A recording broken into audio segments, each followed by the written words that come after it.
LPSK tolak beri perlindungan pada Rudiana, Pasren dan Kahfi. LPSK tidak memberikan perlindungan terhadap Ibtu Rudiana, Pasren dan Kahfi. Padahal, Ibtu Rudiana merupakan ayah dari korban almarhum Eki. Sementara kesaksian Pasren dan Kahfi yang menguatkan bahwa kasus itu adalah pembunuhan. Namun, LPSK menolak untuk memberikan perlindungan bagi mereka. Hal itu sempat diungkapkan oleh pengacara Saka Tatal, Edwin Partogi Pasaribu. Edwin mengatakan LPSK menolak karena keterangan yang diberikan ketiga orang tersebut cenderung tidak konsisten dan menutup-nutupi kasus yang sebenarnya terjadi. Menarik argumennya LPSK soal penolakan itu, mereka yang ditolak itu, Pasren, Kahfi dan Ibtu Rudiana, itu memberikan keterangan atau informasi tidak konsisten, berubah-berubah normatif dan cenderung menutupi informasi yang berkaitan dengan peristiwa, ujar Edwin seperti dikutip dari program Interupsi di iNews yang tayang pada Kamis, tanggal 25 Juli tahun 2024. Pengacara Saka Tatal lainnya, Farhad Abbas menambahkan penolakan LPSK terhadap ketiga orang tersebut karena dinilai memberikan keterangan yang bohong. Sebaliknya, Lembaga Perlindungan Saksi dan Korban, LPSK, memberikan perlindungan kepada 7 terpidana kasus Vina Cirebon. Ketujuh terpidana itu bernama Jaya, Supriyanto, Eko Ramadhani, Eka Sandi, Hadi Saputra, Rivaldi Aditya Wardana, dan Sudirman. Pakar Hukum Pidana Universitas Trisakti, Azmi Syahputra menduga pemberian perlindungan terhadap ketujuh terpidana oleh LPSK pada tanggal 2 September tahun 2024 silam karena LPSK sebenarnya juga ragu bahwa ketujuh terpidana merupakan pelaku sebenarnya. Jangan-jangan LPSK melihat bahwa mereka, 7 terpidana, adalah korban yang perlu mendapatkan perlindungan karena mereka dimasukkan atas laporan palsu, katanya seperti dikutip Nusantara TV yang tayang pada Rabu, tanggal 4 September tahun 2024. Pasalnya, tak mudah bagi LPSK untuk memberikan perlindungan hukum terhadap seseorang.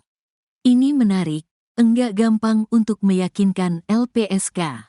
Karena LPSK juga punya tahapan-tahapan yang harus dilewati, ujarnya.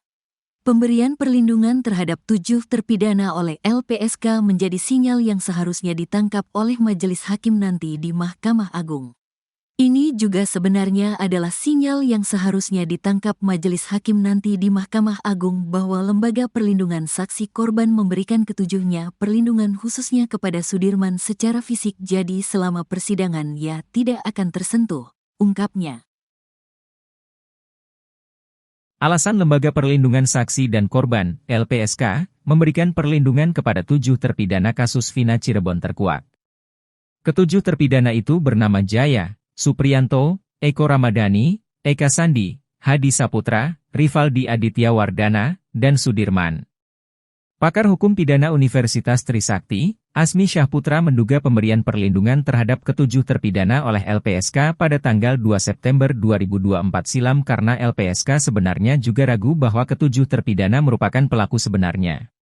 Pasalnya, tak mudah bagi LPSK untuk memberikan perlindungan hukum terhadap seseorang. Pemberian perlindungan terhadap 7 terpidana oleh LPSK menjadi sinyal yang seharusnya ditangkap oleh Majelis Hakim nanti di Mahkamah Agung. Sebaliknya, LPSK tidak memberikan perlindungan terhadap Ibtu Rudiana, Pasren dan Kahfi. Padahal, Ibtu Rudiana merupakan ayah dari korban almarhum Eki. Sementara kesaksian Pasren dan Kahfi yang menguatkan bahwa kasus itu adalah pembunuhan. Namun, LPSK menolak untuk memberikan perlindungan bagi mereka. Hal itu sempat diungkapkan oleh pengacara Saka Tatal, Edwin Partogi Pasaribu. Edwin mengatakan LPSK menolak karena keterangan yang diberikan ketiga orang tersebut cenderung tidak konsisten dan menutup-nutupi kasus yang sebenarnya terjadi. Pengacara Saka Tatal lainnya, Farhad Abbas menambahkan penolakan LPSK terhadap ketiga orang tersebut karena dinilai memberikan keterangan yang bohong. Justru Farhad melihat saat ini kliennya, Saka Tatal, dibela oleh Polri dan LPSK.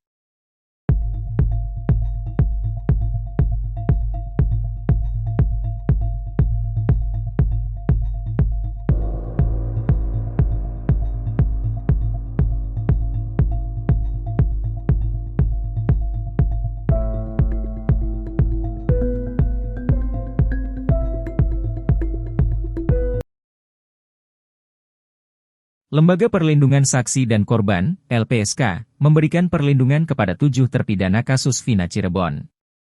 Ketujuh terpidana itu bernama Jaya, Supriyanto, Eko Ramadhani, Eka Sandi, Hadi Saputra, Rivaldi Aditya Wardana, dan Sudirman.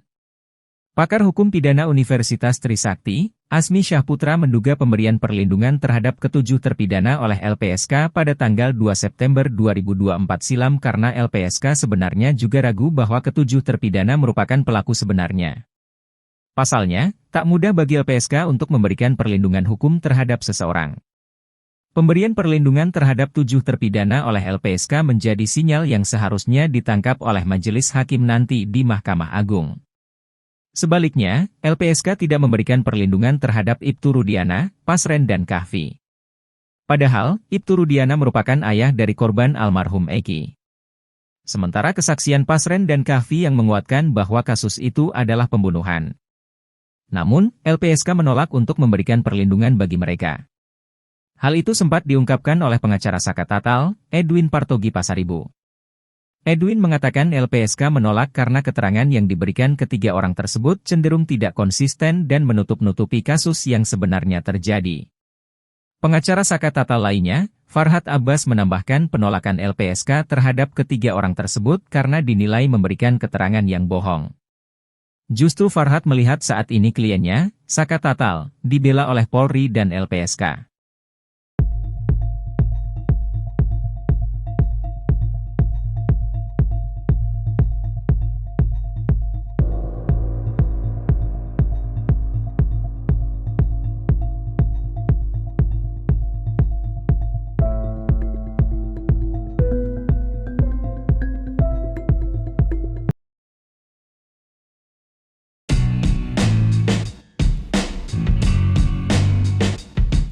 Nama Ibtu Rudiana bergema di sidang perdana PK 6 terpidana kasus Vina Cirebon.